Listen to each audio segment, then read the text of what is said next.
All right, so today we're going to be talking about representing categorical data with two variables. Now, the most common way to represent that is with a segmented bar graph. Now, a segmented bar graph can either be displayed in terms of relative frequency or just frequency. So let's talk about the top one just first. This top graph, it's showing the number of flights that were either on time or delayed at different airports on one day. Now, let's look at this and think about what we know and what we don't know. Let's see. It says, maybe, do we know which flight has the greatest percentage of on-time flights compared to the other two airports? Well, we could, yes, because if I look at this scale, and I see this says about 150 flights, and 100 were on time, right? Because on time is the dark. So 100 out of 150, we could do that division, and we get about 67%. Over here, we have 100 out of 200, which is about 50%. And over here, we have 200 out of 500,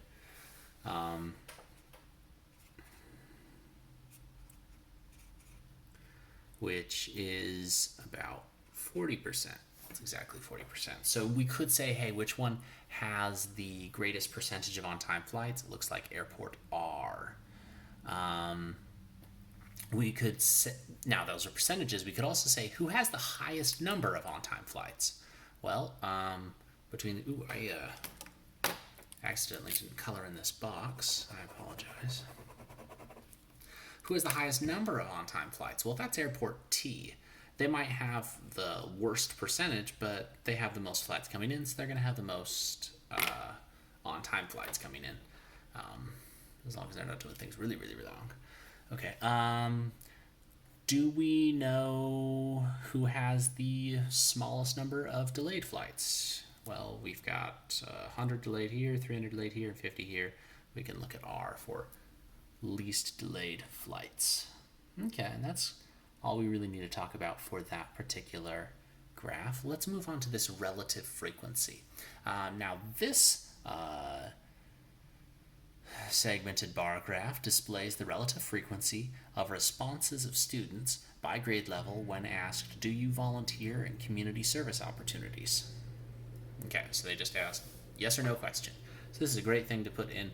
Now notice that all of our bars stop at the same height. They stop at 1. Well, because that's the whole group. We're not going to have more than the number of people we asked to answer or less. I guess people could have refused to participate in the survey, but we're, I guess, assuming a cooperative group, or we just didn't count people that wouldn't respond. Either way, let's think about things that this gives us information on. It says, like, what percentage everybody participated. More than 60% of both 10th and 11th grade students responded yes. Okay, cool, yeah, because they're both at 80%. 12th grade students had the least percentage of students respond yes. Looks like the 12th graders were being selfish that were interviewed. Less than 40% of 10th graders responded no. Okay, that's true because 80% responded yes. The number of 10th grade the percentage of 11th grade students who responded was no less than the percentage of 9th grade students that responded. That's true because it was more. The number of 10th grade students who responded yes was greater than the number of 9th grade students who responded yes. Is that true? Do we know anything about the number of students who responded?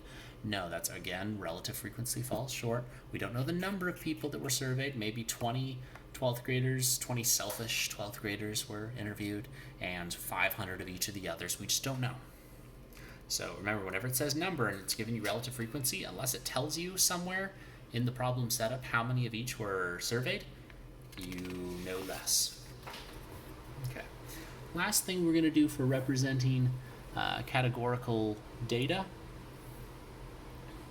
is we're going to try and make a table of a situation. So let's say we have an ice cream shop, and they surveyed 210 people.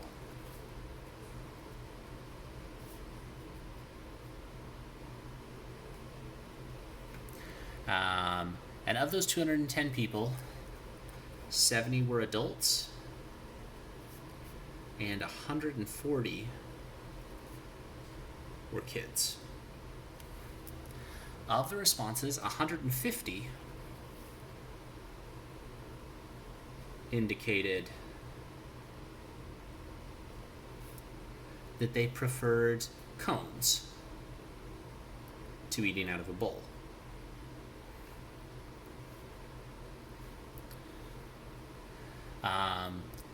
For those surveyed, there was no association between age and preferred method for eating ice cream. Make a table to represent this data. Okay. So I had adults, and I had kids.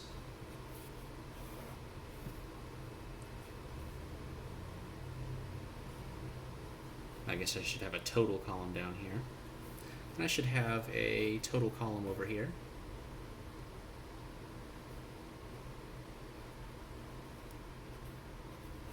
We know that our all-around total is 210. We know that the total amount of people who liked cones was 150.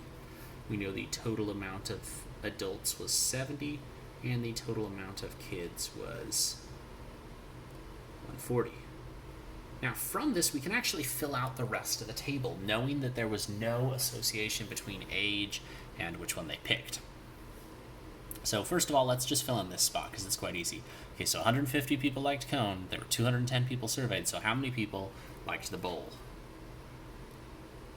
Well, 210 minus 150 is 60. So now I can put 60 here. That's the easy part.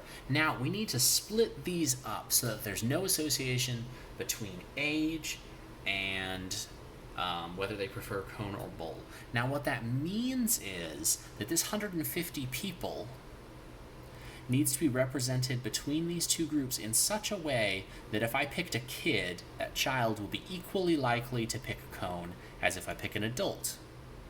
So that means that the same proportion of children who picked cone, that proportion's got to be the same as adults who picked cone. Okay?